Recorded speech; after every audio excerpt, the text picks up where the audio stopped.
사랑해 주님, 오늘도 진리의 말씀으로 우리의 삶이 균형을 찾게 해 주시옵소서. 예수 그리스도 이름으로 기도합니다. 아멘. 오늘 주시는 말씀을 찾아서 교독으로 봉독하도록 하겠습니다. 구약성경 이사야서 34장 1절부터 마지막 17절의 말씀입니다. 구약성경 1006쪽을 펴주시기 바랍니다. 제가 먼저 이사야서 34장 1절의 말씀을 읽겠습니다. 열국이여 너희는 나와 들을지어다. 민족들이여 귀를 기울일지어다. 땅과 땅에 충만한 것, 세계와 세계에서 나는 모든 것이여 들을지어다.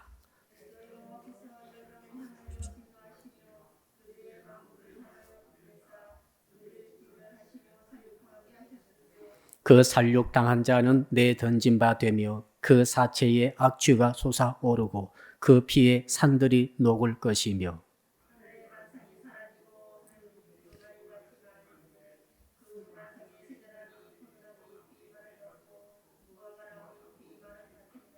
여호와의 칼이 하늘에서 족하게 마셨은즉 보라 이것이 에돔 위에 내리며 진멸하시기로 한 백성 위에 내려 그를 심판할 것이라.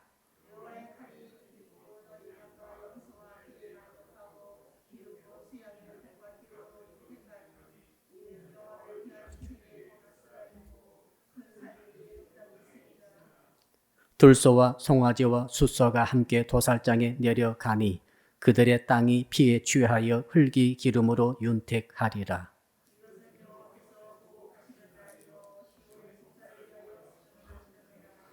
에돔의 시내들은 변하여 역청이 되고 그 티끌은 유황이 되고 그 땅은 불 붙는 역청이 되며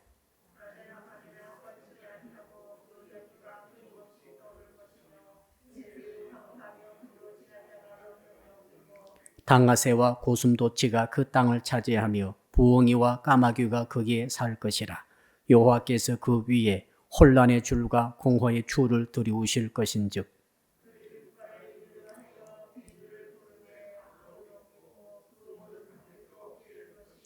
그 궁궐에는 가시나무가 나며 그 견고한 성에는 엉겅퀴와 새품이 자라서 승냥이의 굴과 타조의 초소가 될 것이니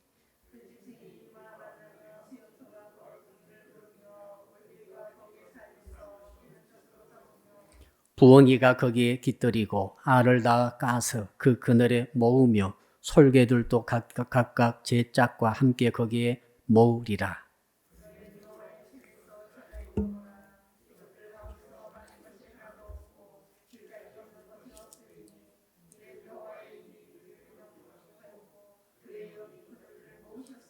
같이 읽겠습니다. 여호와께서 그것들을 위하여 제비를 뽑으시며 그의 손으로 줄을 띄어 그 땅을 그것들에게 나누어 주셨으니 그들이 영원히 차지하며 대대로 거기에 살리라. 아멘. 오늘 말씀의 제목 한번 같이 따라하겠습니다. 보복하시고 신원하시는 하나님을 믿습니다.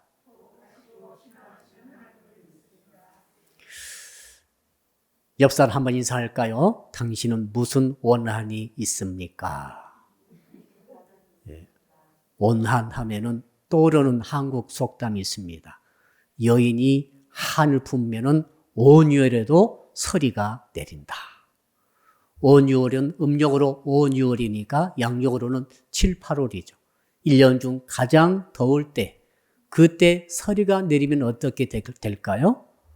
농사 짓는 그때 당시 사회가 5,6월에 서리가 내려버리면은 그 해 농사는 완전히 망쳐버립니다.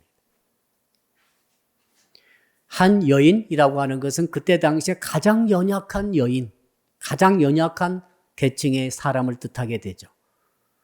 가장 연약하고 말도 제대로 못하며 모든 핍박을 받아도 대항 한마디 할 수 없는 그런 처지에 있는 사람이라 할지라도 그 마음속에 원한이 쌓이게 되면은 이 원한이라고 하는 것은 기후를 변경시킬 정도로 그리고 상상도 못할 보복의 역사가 일어날 정도로 힘이 있다는 거죠. 원한에는 힘이 있다는 것을 말하고 있습니다. 자, 그러므로 오늘 본문에는 자, 여인이 아니라 하나님께서 보복하시고 하나님께서 신원하신다라고 말씀하고 있습니다. 하나님께서는 용서하시고 하나님께서는 사랑하시고 하나님께서는 다 봐주시고 하나님께 무리하게 굴어도 죄를 지어도 하나님께서 다 덮어주시고 끝까지 끌고 가셔가지고 구원해 주신다. 이런 하나님 우리는 잘 알고 있죠. 좋으신 하나님.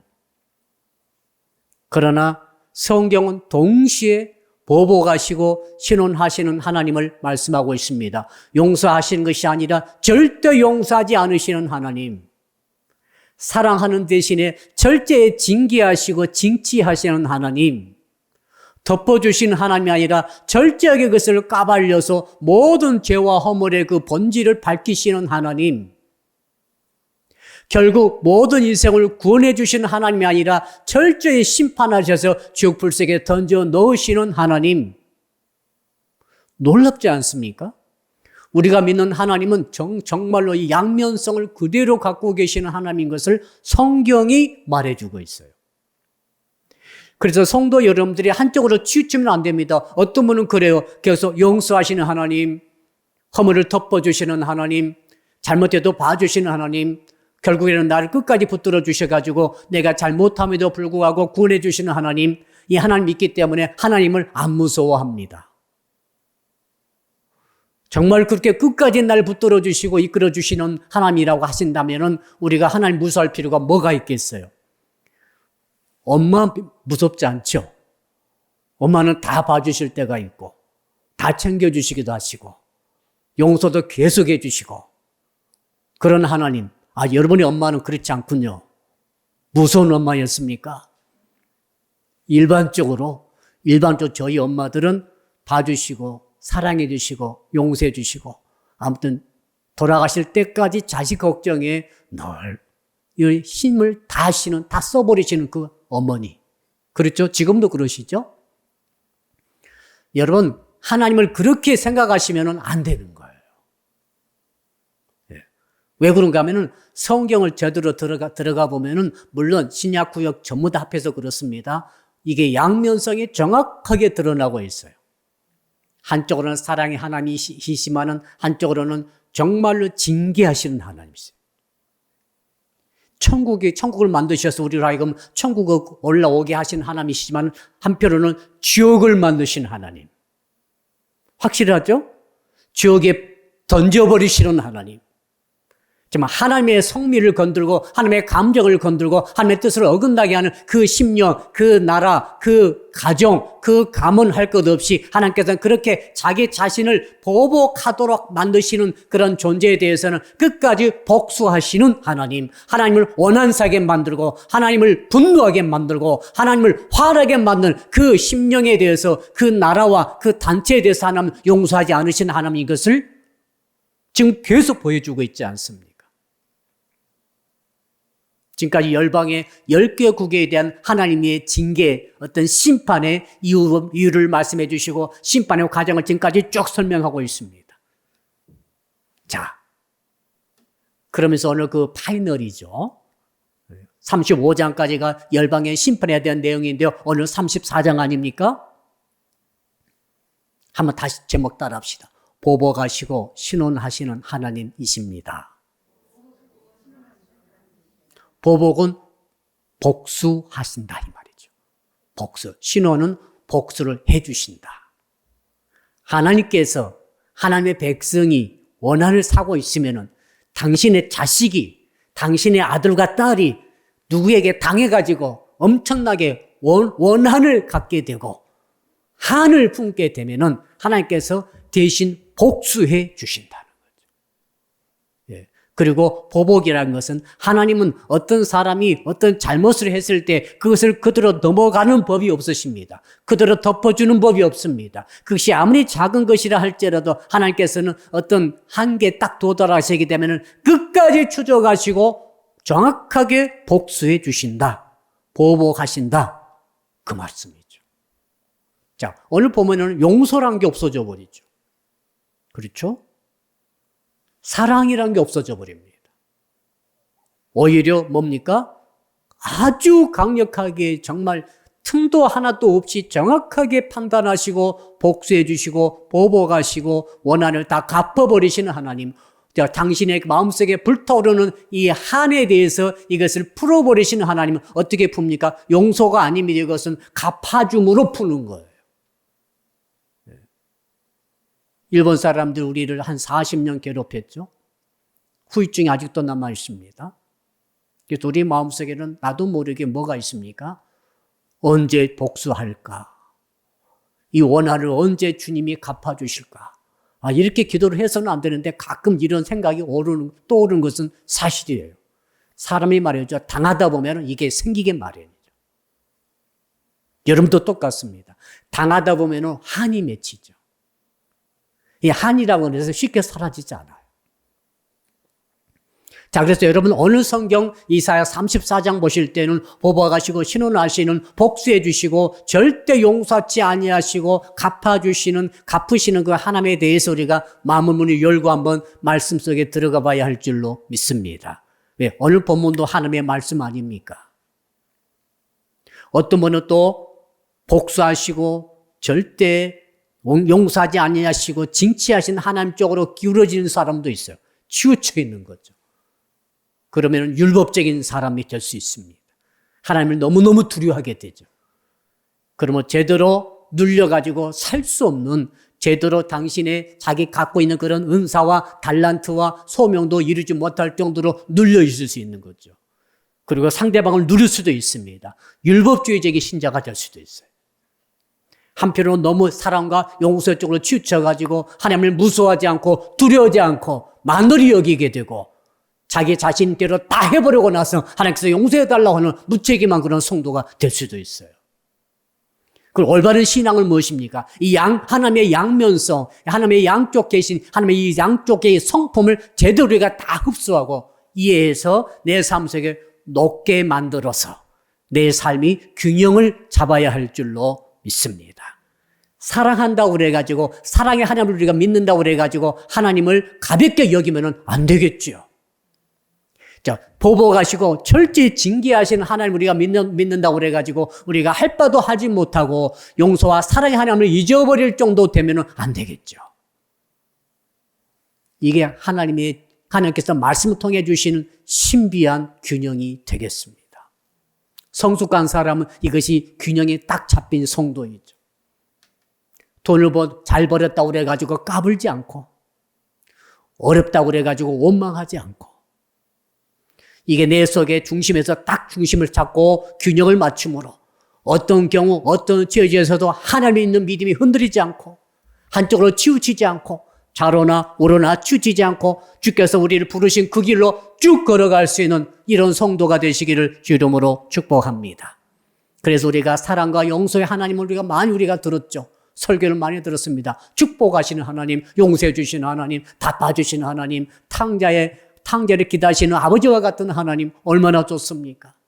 그렇게 죄를 많이 짓고 그렇게 허랑방탕해서도 큰 멀리서 오는 아들을 지켜보고 계시는 하나님, 너무 좋죠.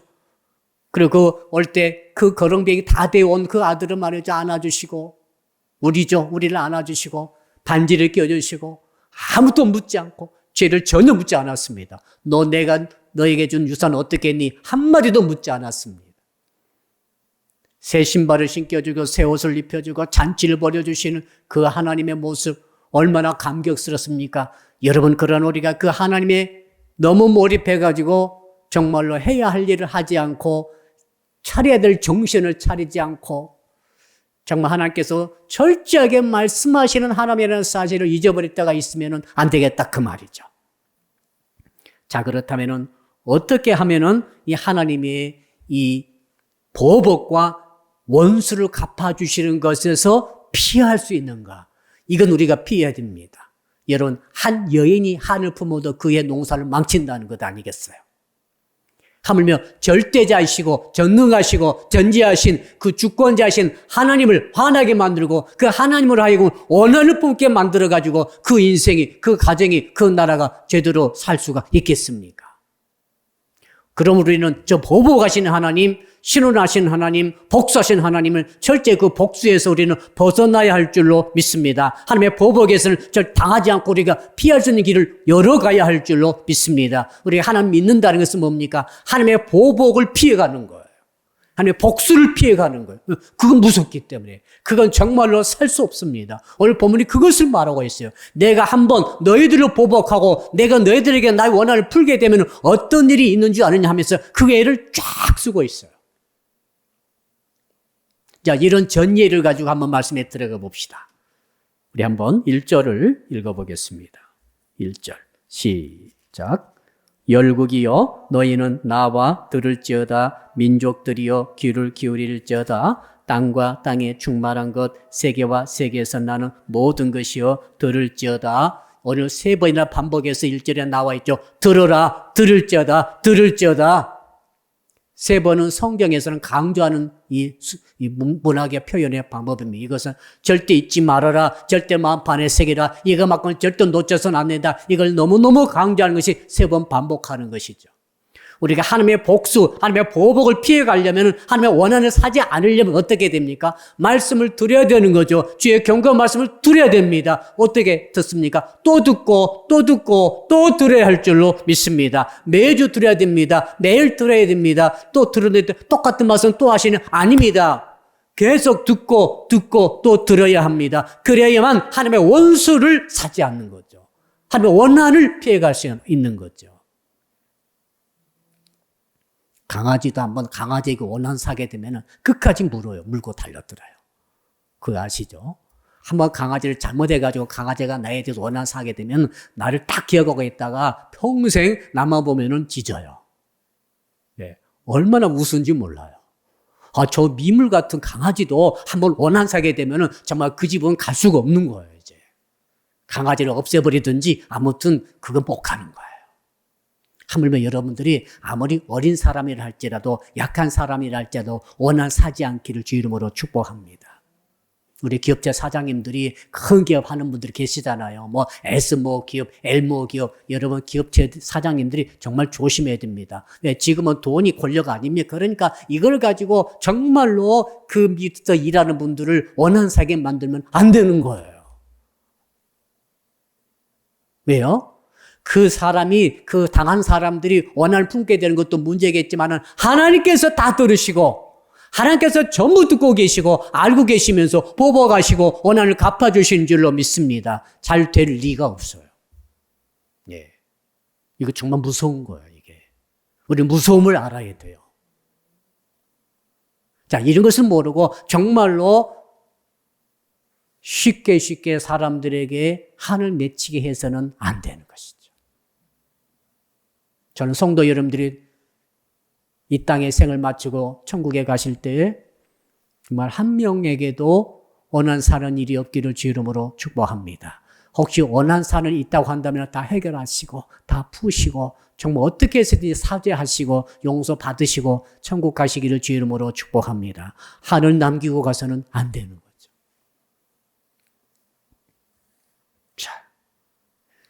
자, 이 원한의 대상이 어떻게 돼요? 하나님께서 원한을 갖고 계시고 보복하시는 대상이 어떤 대상입니까? 오늘 말씀 보니까 열국, 민족들, 땅에 충만한 것, 세계에서 나는 모든 것 6가지로 표현되어 있는데 무슨 말입니까?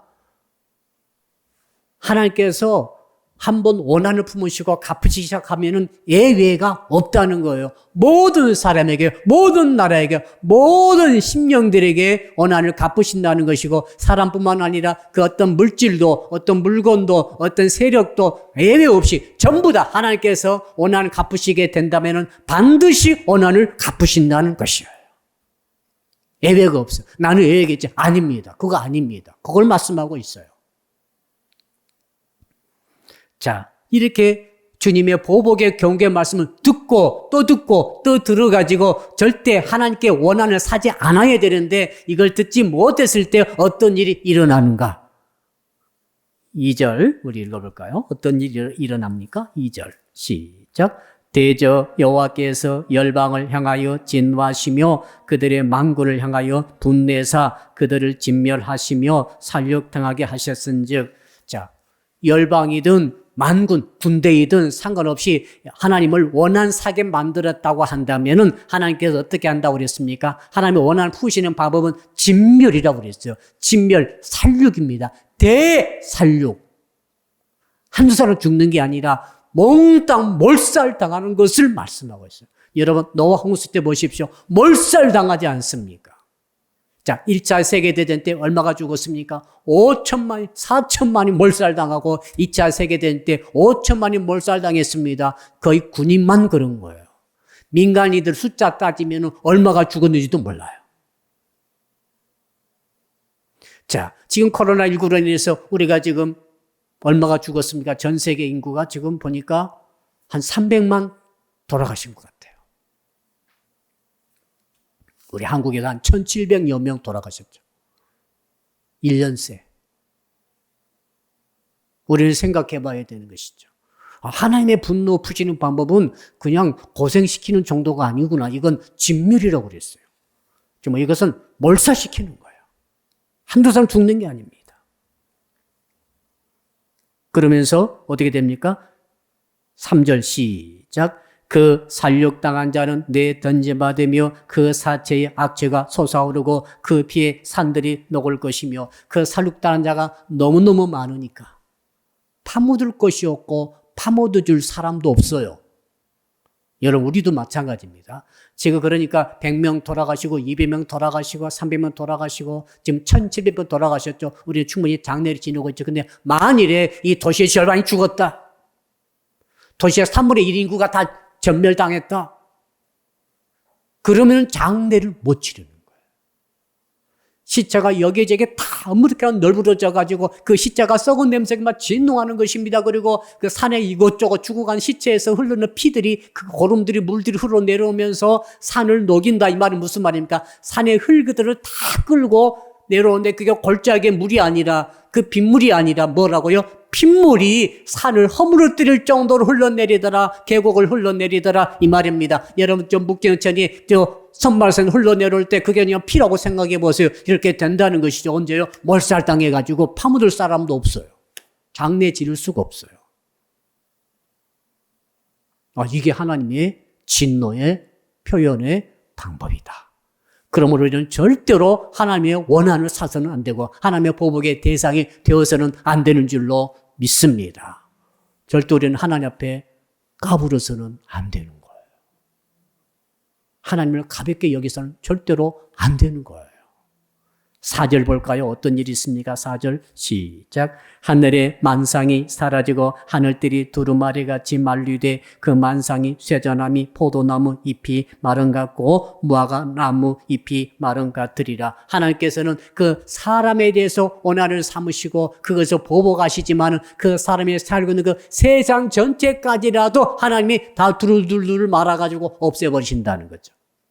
자, 가을철에 오동잎이 툭툭툭 떨어지지 않습니까? 네, 유행가 가사 같습니다만 툭툭 떨어지면서 그 파랗던 잎이 말이죠. 오그라들죠. 오그라들면서 결국 사라지는 거죠. 하늘과 하늘에 있는 만상, 별들이 쫙 있는데 여러분 밤에 보십시오. 별들이 얼마나 많습니까? 그 많은 별들이 말이죠. 이상하게 한쪽도 둘둘둘 말린 것처럼 하늘에 말려서 없어지는 거예요. 하늘이 없어지는 거죠. 그 수억만 개 별들이 없어지는 거죠. 이 일이 왜 일어납니까? 하나님의 보복 때문에 일어난다는 거죠. 하나님께 원한을 샀기 때문에 일어난다는 거죠. 그 원한이 얼마나 하나님께서 사무쳤기에 그 사람이 살고 있는 그 하늘까지도 없애버리신다는 것 아니겠어요? 이게 종말의 사건 아닙니까? 무섭죠? 너무 두려운 거예요. 자, 그러면서 이제 5절부터는 이제 구체적, 그럼 누구를 이렇게 하나님께서 보복하시고 신원하시는가? 누구에게 복수하시는가? 누구에게 원한을 푸시는가? 에돔이라고 말하고 있어요. 에돔이 한 가지 예가 되는 거죠. 예. 에돔은 누굽니까? 에서의 별명이 에돔 아닙니까? 야곱의 형님 에서.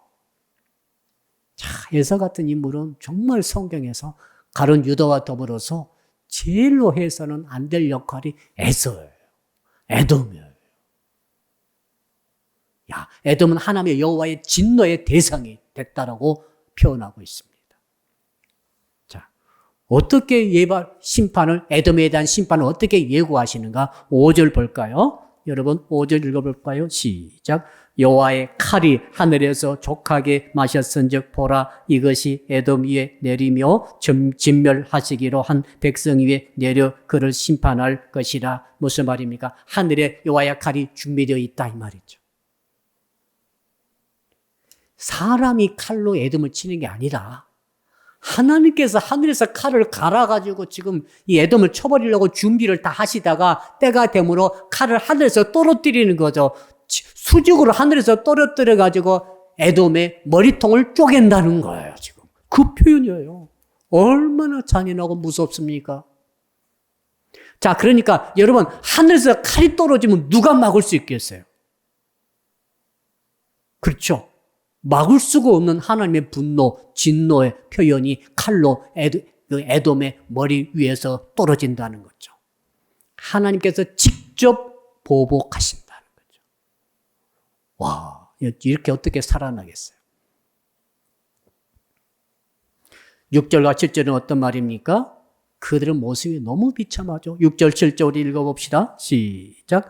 여호와의 칼이 피 곧 어린 양과 염소의 피에 만족하고 기름 곧 순양의 콩팥 기름으로 윤택하니 이는 여호와를 위한 희생의 보스라에 있고 큰 살육이 에돔 땅에 있습니다. 들소와 송아지와 숫소가 함께 도살장에 내려가니 그들의 땅이 피에 취하며 흙이 기름으로 윤택하리라.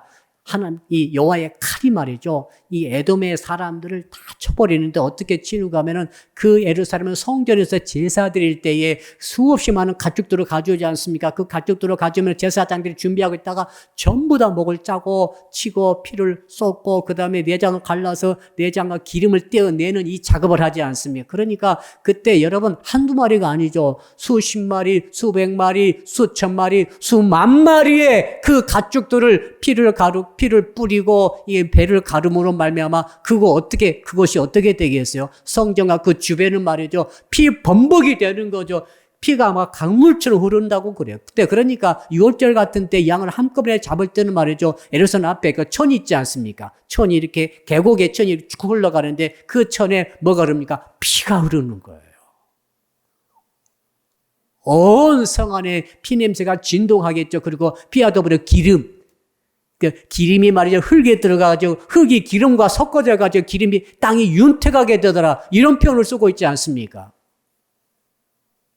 근데 그 제물된 짐승들 대신 누구요? 에돔의 사람들의 그 시체가 이렇게 가지고 뭉개져가지고 피가 계곡처럼 흐르고 그 사람들의 그 기름기가 말이죠. 땅에 스며들어가지고 땅에 기름져 버릴 정도로 이렇게 되어버린더라. 이 말이죠. 이거 얼마나 잔인한 일인지 모르겠습니다. 야, 그런데 이런 말씀을 하나님이 하신 거죠. 하나님의 원한 사면 절대로 안 되는 거예요. 하나님은 끝까지 추적하십니다. 끝까지 물으세요. 여러분 그거 아시죠? 다 용서되었다라고 생각하지만은 하나님의 원한을 사게 되면 하나님은 그 끝까지 책임 물으세요. 하나님 뒤에서 어디까지 갈 것 같아요? 하나님은 그냥 넘어가신 분이 아니세요. 이런 하나님 우리가 배워야 돼요. 알아야 돼요. 함부로 우리가 하나님 원한 사는 짓을 해서는 안 되는 거예요. 자, 그러면서 8절부터 15절까지는 에돔에게 임한 하나님의 보복의 참상을 쫙 쓰고 있습니다. 너무 많아. 이 길게 쓰여져 있어서 이것들을 다 또 읽자니 그렇습니다만 내용이 뭡니까? 그 내용이 8절 한번 읽어볼까요? 8절이 핵심 구절입니다. 시작. 이것은 여호와께서 보복하시는 날이요 시온의 송사를 위하여 신원하시는 해라. 이것은 왜냐하면 그런 뜻이요. 왜냐하면 왜 에돔이 이렇게까지 비극적인 몰살을 당해야 되나이까? 라고 물어보니까 하나님께서 이사야 선지자를 통해서 말씀하시기로 왜 그런가 하면은 바로 이날 에돔이 몰살당하는 이날은 바로 하나님께서 보복하시는 날이고 신원하시는 날이다. 이 에돔이 괴롭혔던 이스라엘 하나님의 이 자녀들을 괴롭히지 않습니까? 그 괴롭힌 것에 대한 하나님께서 복수하시는 날이기 때문에 이런 일이 일어난다는 것입니다. 하나님의 종들과 하나님의 백성들과 하나님의 자녀들을 괴롭힌 자에 대해서 하나님은 반드시 책임을 물으시는 거죠. 여기서 그것을 알 수 있어요. 이건 하나님께서 계속 여러 번 말씀하셨어요. 이스라엘을 눈물 흘리게 하고 하나님의 종들과 하나님의 백성들을 피 흘리게 했던 그 죄에 대해서는 하나님께서 끝까지 보복하시고 그 원한을 사무치기 때문에 물으시는 거죠. 왜 그렇게 하겠어요? 여러분, 하나님도 인격이세요. 하나님 말이죠. 무슨 목적이 아니세요. 그분이 뭐 슬퍼할 줄도 모르고 원한을 살 줄도 모르고 무슨 감정도 없고 그렇게 생각하시면 안 됩니다. 하나님께서 가만히 계시고 하나님께서 무슨 일을 안 하시기 때문에 우리가 하나님을 화나게 하는 것도 잘 모르고 슬프게 하는 것도 모르고 하나님 앞에 죄를 짓고 여러 가지 하나님의 말씀을 어길 때가 있는데 그래서는 안 되는 것이죠. 하나님께서 화도 나시고 슬퍼도 하시고 화가 나시고 슬퍼하시면 가만히 계시겠어요? 뭔가 조치를 취하시는데 그게 뭡니까? 신혼이라는 거죠. 내 아들을 괴롭히고 내 딸을 괴롭히는 자에 대해서 여러 부모님들 어떻게 하시겠어요? 학교에 간 내 아들이, 학교에 간 내 딸이 당하고 정말 왕따 당해가지고 형편없이 구겨지고 정말 당해가지고 말로 할 수 없이 상처받고 있을 때 그 부모가 어떻게 하겠습니까? 어떤 부모가 가만히 있겠습니까? 가만히 있을 수가 없는 거죠. 반드시 조치를 취하는 거죠. 예, 심지어 어떤 아버지는 너무너무 이게 화가 나가지고 도끼를 들고 학교를 가더라고요. 도끼를 들고 들어가면 자기가 처벌받을 것을 몰랐을까요? 그러나 그 아버지 마음에 자기 자식을 때린 자에 대해서 자기는 참을 수가 없고 이것은 법의 문제가 아니고 이것은 아버지로서 보복하기 위해서 가는 거죠. 예, 물론 죽이지는 않았죠. 한번 표현을 하는 거죠. 가만두지 않겠다는 거죠. 자기는 처벌받더라도. 여러분, 하나님의 마음을 아셔야 돼요. 이거 하나님의 마음이 이해가 돼야 됩니다. 하나님께서 당신의 선택한 아들, 당신의 선택한 하나님의 종들을 괴롭히는 것에 대해서 하나님은 절대 가만두지 않습니다. 하나님이 잊으시는 법이 없어요. 우리는 자꾸 잊잖아요. 하나님은 한 번 새겨지면 잊지 않으세요. 그래서 지금 이제 9절부터 15절까지 쫙 에돔을 어떻게 하나님께서 징치하시는가 그 참성의 모습이 쫙 기록되어 있죠.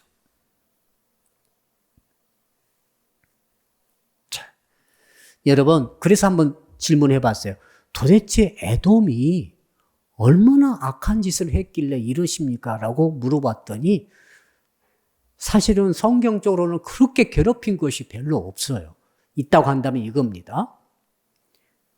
에서가 말이죠. 야곱을 상당히 괴롭힌 것은 사실이에요. 그렇죠? 오히려 야곱이 에서를 괴롭혔다고 성경에 나와 있지만 많은 부분이 사실은 에서가 그 힘과 장자의 위치를 가지고 야곱을 괴롭힌 것으로 나오고 그 다음에 출애굽할 때 대대로 원수가 된 에돔 족속들이 좀 출애굽해가지고 이제 가나안 땅에 들어가려니까 길 좀 빌려주시오 했더니 에돔이 뭐라고 그랬냐면 안 빌려주겠다 그랬어요. 너희들이 만약 우리 땅 지나가면 가만 안 두겠다. 전쟁 일으켜서 너희들을 막아버리겠다. 길을 안 비켜줬어요. 어떻게 보면 그럴만 하지 않습니까? 남의 나라를 통과해, 그 200만 통과해 간다면 이건 큰 문제가 되기 때문에 길을 우리도 열어주지 않겠다. 그 생각 들죠. 중국 군대가 갑자기 우리 나라를 통과해 가겠다면 우리 길 빌려주겠어요? 그 일본 사람 그랬잖아요. 임진왜란 때. 중국 가겠으니 길 빌려달라고 그랬잖아요. 자, 그런데 한편 이렇게 보니까 오바다 선지자가 이렇게 말했어요.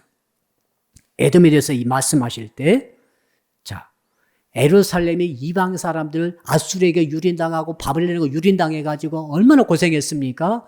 그때 이 에돔 사람 그것을 보고 소리내어서 입 벌리고 웃었대요.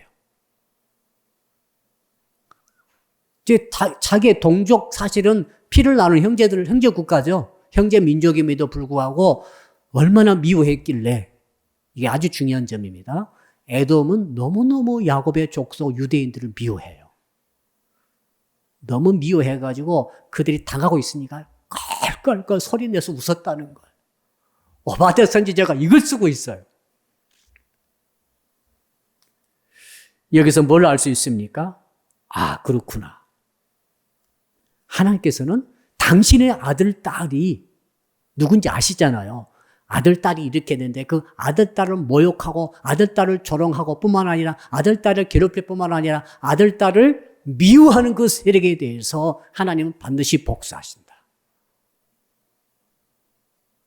그것을 알 수가 있어요. 그래가지고 9절부터 15절까지 쭉 보게 되면 어떻게 복수하십니까? 크게 세 가지로 복수하는 것 같아요. 그것의 역청과 유황이 타오르는 마치 화산이 폭발하는 것처럼 그렇게 만들어버리겠다라고 말씀하세요. 에돔의 땅. 여러분, 화산이 폭발하면 사람이 살 수 있어요, 없어요? 사람이 살 수 없는 나라가 되어버린다는 거죠. 화산이 일어나가지고 유황이 막 냄새나고 타오르는 누가 거기에 살겠어요? 그래가지고 왕족이 없어지고 귀족이 없어지고 방백이 없어지고 지방의 호족들, 그 리더급들의 사람을 찾을 수 없도록 싹 없어져 버려. 그러니까 전체 백성들이 사라져 버리는 거죠. 사람이 안 사니까 뭐가 들어옵니까? 짐승들이 들어오는 거죠. 참 특이한 규절이죠. 오늘 쭉 말씀 보니까 무려 짐승의 그 종류가 10가지나 돼요. 10가지 짐승들이 이제 에돔 땅에 들어와서 사는 거예요. 그 에돔의 궁궐, 화려했던 궁궐에 그들이 들어와 가지고 거기에 터를 잡고 거기에 구역을 딱 정해 가지고 그 짐승들이 암수 한 쌍이 들어와 가지고 새끼를 깔고 계속 사는 거예요. 그 표현이 나와 있습니다. 당하세. 그 첫 번째가 당하세인데 당하세는 다른 성경이나 사다세. 한 번도 들어본 적이 없는데 이게 무슨 새인고 하면은 우리가 잘 알고 있죠. 당하새, 펠리컨 새 있지 않습니까? 밑에 주둥아리가 쭉 이렇게 터지고 나온 그 새. 그걸 말해요. 당하새. 당하새가 거기 와서 산대요. 혼자 사는 게 아니라 암수로 와가지고 짝을 지어서 새끼 나면서 대대로 사는 거예요. 대대로 산다는 것은 사람이 대대로 안 산다는 거예요. 당하새뿐만 아닙니다. 고슴도치, 부엉이, 까마귀, 승냥이, 타조, 이리, 숫, 염소, 올빼미, 솔개. 그 레이게에 절대로 먹지 못할 부정한 그 짐승들만 다 들어와서 거기서 알을 깔면서 대대로 영원토록 세세토록 산다고 그랬어요. 그러니까 이제 에돔은 없어져 버리는 겁니다. 에돔 땅은 지구상에서 황폐한 땅이 돼버리는 거죠. 무서운 하나님의 복수입니다. 네가 나의 백성을 그렇게 미워하니? 네가 나의 백성 그렇게 핍박하고 조롱하고 또 내 백성이 고생할 때 그렇게 깔깔깔 웃었어? 우리 한번 따라 합시다. 남이 잘못될 때 웃지 맙시다. 일본 사람들이 잘못될 때 웃으면 안 되겠어요.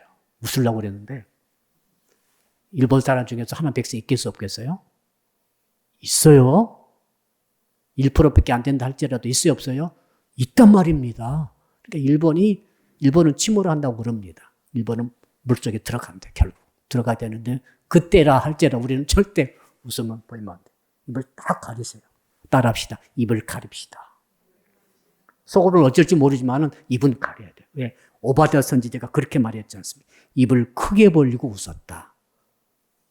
절대 일은 해서는 안 돼. 내가 아무리 나를 괴롭히는 원수를 할지라도 그 사람이 잘못됐을 때 우리는 시원하다 이러면 안 돼요. 입을 딱 가려야 돼요. 그리고 슬픈 표정을 지어야 돼요. 속으로 어쩔지 모르겠어요. 아무튼 하나님께서는 입 벌리고 웃는 것은 만에 하나 그 사람이 하나님의 백성이 있으면 어떻게 할 거예요? 하나님의 교회가 핍박받을 때 웃으면 안 됩니다. 하나님의 종들이 핍박받고 어려움 당할 때 웃으면 안 됩니다. 하나님의 백성들도 마찬가지입니다. 자, 그러니까 우리가 이걸 알고 있다고 한다면은 우리가 지금 함부로 다른 사람이 잘못됐을 때 거기에 대고 조롱해서는 안 되는 거예요. 얼마 전에 세월호 7주기가 지나갔죠. 뜻밖의 이런 일이 소식이 들려왔습니다. 세월호에 추모하는 것을 반대하는 사이트들이 많이 생겼대요. 난 너희들을 절대로 추모하지 않겠다. 안티하는 사이트들이 많이 일어났대요. 그래서는 안 되는 것입니다. 그 가운데 얼마나 많은 하나님의 백성이 죽었는지 알아요? 죽었잖아요, 많이. 거두 못하는 애들이 많이 죽었어요. 거기 대고 조롱하고 욕하고 정말 그래서는 안 되는 거죠. 왜? 당신이 당하게 되는 거예요. 그걸 아셔야 돼요.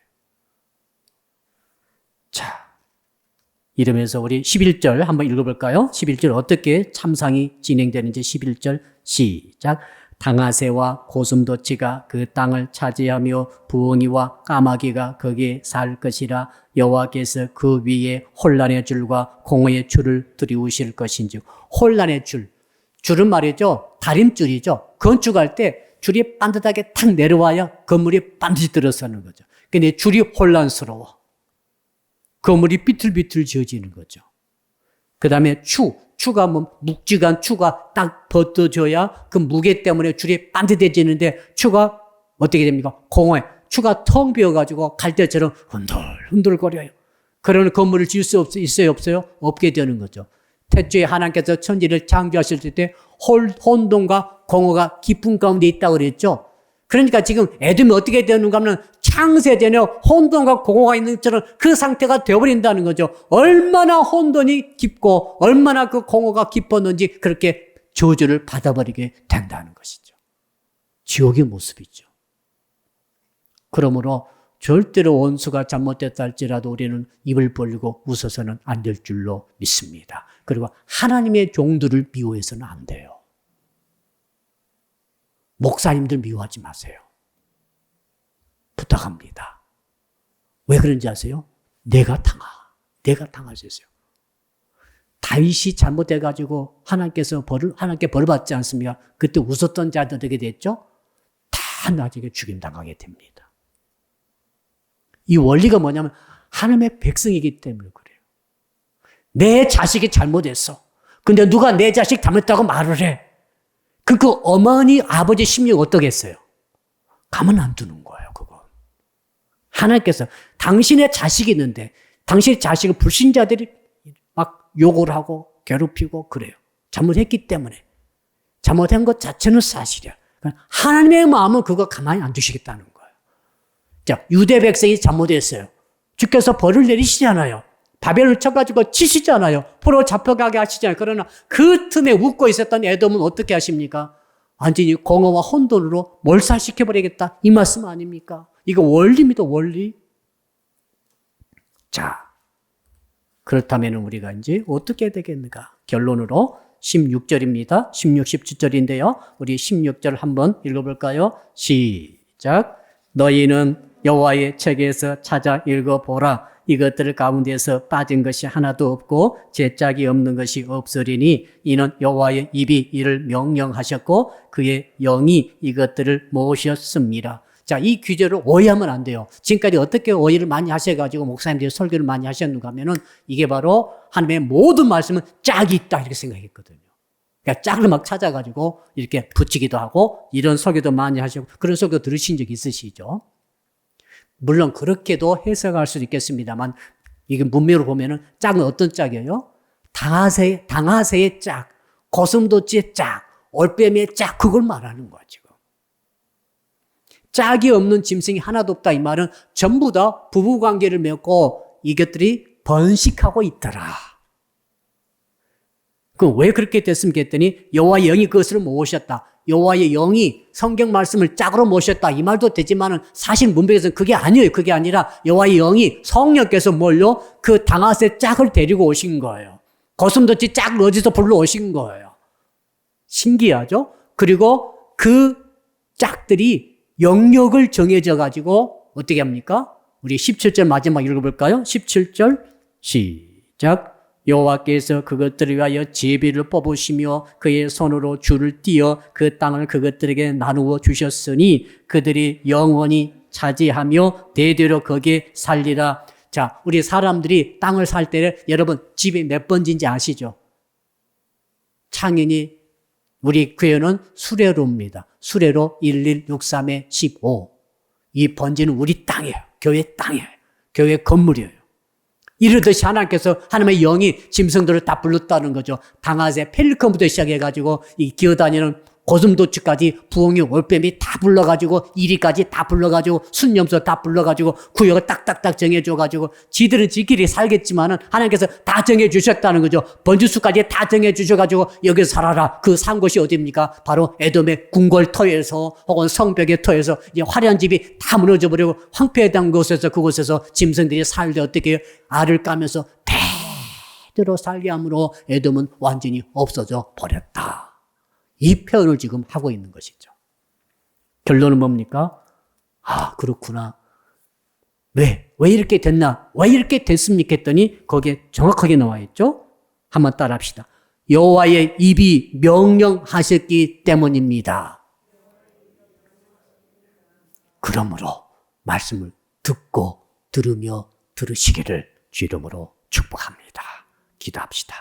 주신 말씀 붙들고 우리의 주여 한번 부르며 1분 동안 통성으로 기도합시다.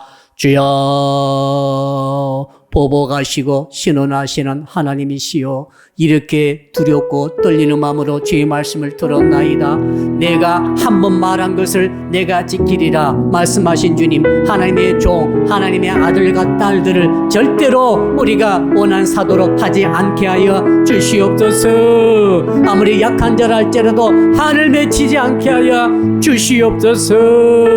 왜? 하나님께서 다 보고 계시고 알고 계시며 정확하게 허리도 틀림없이 보복하시고 복수해 주신다라고 말씀하셨사오니, 주님, 하나님께서 말씀하신 것을 우리가 듣기를 원합니다. 듣고 또 두려움으로 말미암아 하나님 앞에 죄를 짓지 않게 하시고 하나님의 종들과 하나님의 백성들을 괴롭히지 않게 하시고 특별히 그들에게 한이 맺히도록 하지 않게 하시며 그들이 잘못됐을 때 입을 벌리고 깔깔거리며 웃지 않게 하여 주시옵소서. 그리하여서 저희들은 에돔처럼 이런 진노의 보복을 받지 않게 하여 주시옵소서. 이 하나님의 보복과 하나님의 신원하심을 피해갈 수 있도록 우리 하나님이여 도와 주시옵소서. 두 번째로 기도하겠습니다. 이번 주일은 4월 마지막 주일입니다. 코로나 상황이 심히 어렵습니다. 코로나를 이기게 하시고 코로나가 도말되게 하시고 이번 주일에는 이제 깊은 것 시리즈 세 번째 시간으로 특별히 하나님께서 이 깊은 곳에 있는 환난을 어떻게 다스릴 것인가 말씀해 주실 때 이번 주 모든 예배 통해서 청소년, 아동부, 청년부 예배를 통해서 하나님께서 은혜 베풀어 주시되 틀림없는 은혜를 베풀어 주실 줄 믿습니다. 주여 부르고 마지막 1분 기도합니다. 주여, 아버지 하나님, 4월 마지막 주일을 향해서 우리가 달려가고 있나이다. 아버지, 이번 주일 아버지 하나님께서 깨끗하시되 깊은 곳에 환난을 다스리는 신앙에 대해서 말씀 주실 때에 그 말씀이 일부와 이비 예배 통해 선포되어지고 예배를 드릴 때에 모든 성도들에게 기름 부음이 임하게 하여 주시옵소서. 은혜가 임하게 하여 주시옵소서. 축복이 임하게 하여 주시옵소서. 아버지 하나님, 신유 역사가 있게 하여 주옵소서. 응답의 역사가 있게 하여 주옵소서. 특별히 아버지 아동부와 청소년과 청년들 모임과 예배 가운데 주님이 기름 부어 주시옵소서. 코로나19 상황 속에서 우리의 성도들을 지켜 주시옵소서. 보호하여 주시옵소서. 인도하여 주시옵소서. 승리케 하여 주실 줄로 믿습니다. 감사할 때 예수 그리스도 이름으로 기도드려나이다. 아멘. 주기도문으로 예배를 마칩니다. 하늘에 계신 우리 아버지, 아버지의 이름을 거룩하게 하시며 아버지의 나라가 오게 하시며 아버지의 뜻이 하늘에서와 같이 땅에서도 이루어지게 하소서. 오늘 우리에게 일용할 양식을 주시고 우리가 우리에게 잘못한 사람을 용서하여 준 것 같이 우리 죄를 용서하여 주시고 우리를 시험에 빠지지 않게 하시고 악에서 구하소서. 나라와 권능과 영광이 영원히 아버지의 것입니다. 아멘.